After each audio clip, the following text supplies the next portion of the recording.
This tweet was taken down earlier today by Westminster Council. Why?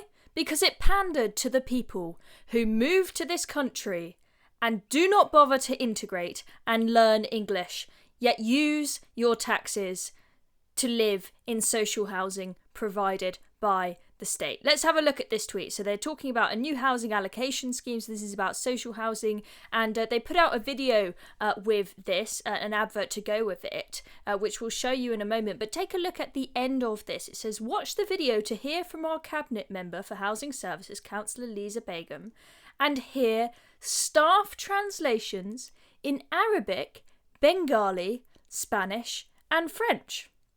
Okay, people have rightly kicked off about this because it begs the question, why should you be allowed to come and live in this country and sponge off the welfare state, sponge off our taxes, use up social housing, which is desperately needed at the moment by Brits. You've got Brits that are homeless because they cannot get social housing and they've been on a waiting list for years and years.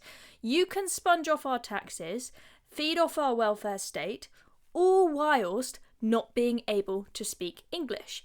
If all of the people living in social housing could speak English, then why do they need all of these translations? Okay? And why should we give them translated versions? Okay?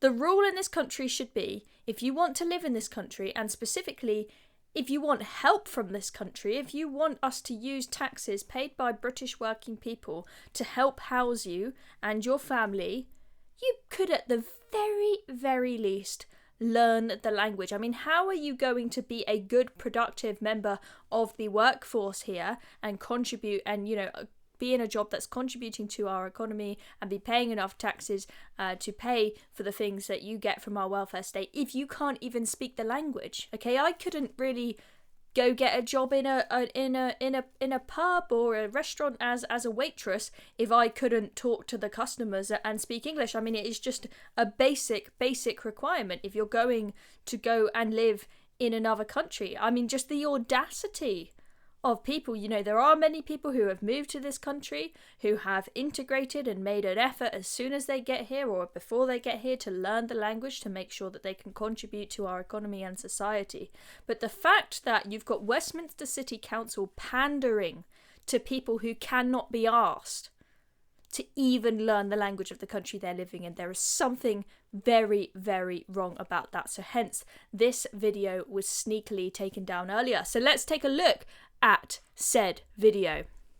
We're changing the way we allocate social housing in Westminster. We want to make it more transparent and help people with the greatest need. We listen to tenants, community groups. So this is the English version, but let's take a look at all the other languages that they've had to do a translation of this in, because just the English version wasn't enough, because we've got people living in this country that cannot even speak the language. So let's take a look. So here we've got another version here, presumably that's Arabic. And then we've got another version here. Don't ask me what language that is, I don't even know, I'll be honest. We've got Spanish. A los grupos comunitarios y a las personas en las viviendas de registro social. Y hemos tratado de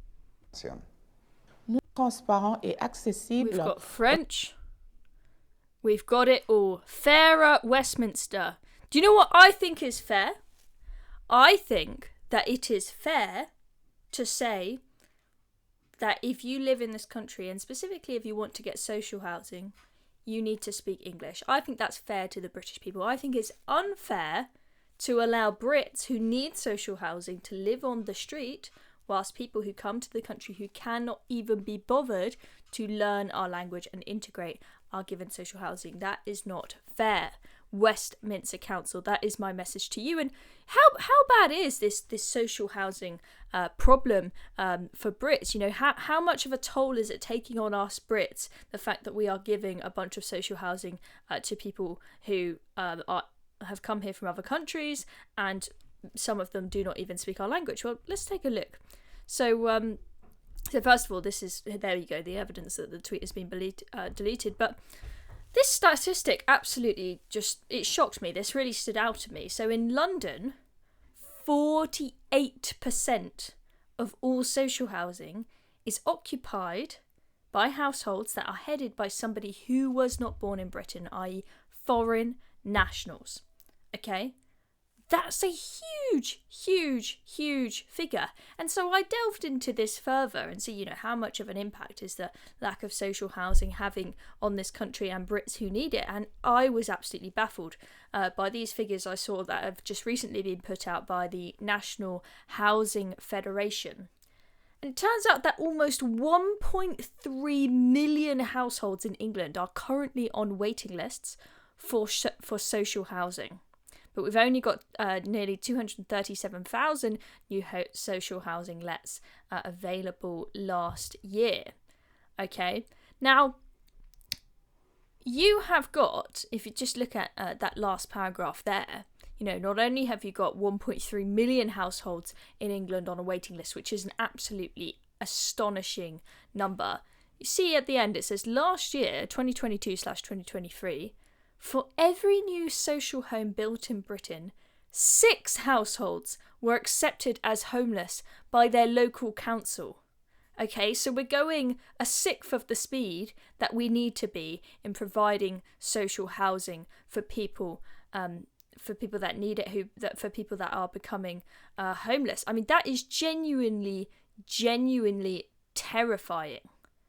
Every new social home built, we have 6 new households accepted as homeless. I mean, we are not even close to keeping up there. That is terrifying. I mean, we saw Angela Rayner do that disastrous interview on Sky News the other week, where, well, first of all, she said there's plenty of housing in Britain, which was wrong, but she said social housing is the thing that we are really, really lacking, and she thinks that is where the biggest crisis is. And just looking at those figures there, 1.3 million households on a waiting list. Okay, you've had people waiting years and years and years.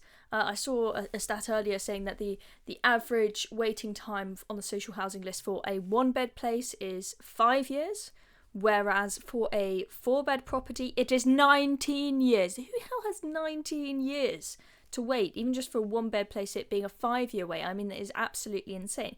If you ask me, that is an emergency, okay?